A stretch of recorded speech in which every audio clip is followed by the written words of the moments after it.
Thanks for watching. I'm meteorologist Jacqueline Thomas. Heading into the start of our week, we have some impact weather on the way for Monday morning as we see periods of heavy rain move through and some gusty winds. So that could slow down travel as we head through that morning commute if you're heading anywhere early on Monday. Through the night tonight, though, we'll see areas of fog once again and we stay mild. Temperatures remain above freezing for most spots tonight, so icing is not a concern. Temperatures in the mid-30s and then near 40 in some spots south as we continue to see a surge of milder air.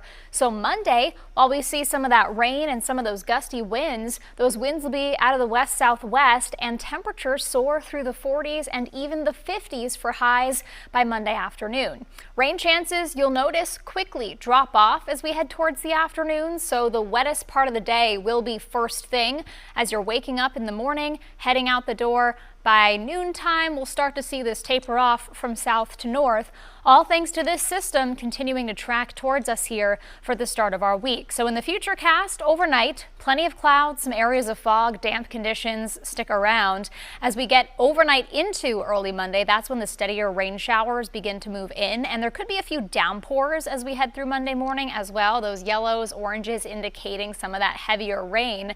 As we head through Monday morning, you're going to want the rain gear. It's one of those starts to the day, but by the afternoon, the further west you go, the quicker you're going to dry out and see improvements as you head north and east. The showers linger till about noon, 1, 2 o'clock, and then by 3, 4 o'clock Monday afternoon, statewide, we're looking at drying conditions and some clearing too. There could even be a few breaks of sun before the day ends. Monday night looks quiet again, back into some drier conditions for Tuesday.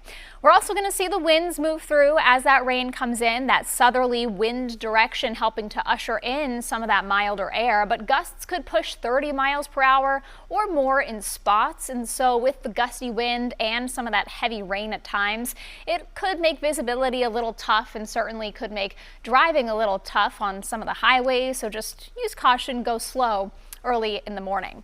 You'll notice precipitation chances increase again as we head towards Wednesday. So as we kick off the new year for New Year's Day on Wednesday, another system is expected to move through, and that could bring more of a mix, a chance for rain, but up north you might see some mixed conditions. And you'll notice our temperature trend as we head through the week, as we kick off the new year, is going to be sliding back downwards. Colder air slowly moving in over those next several days.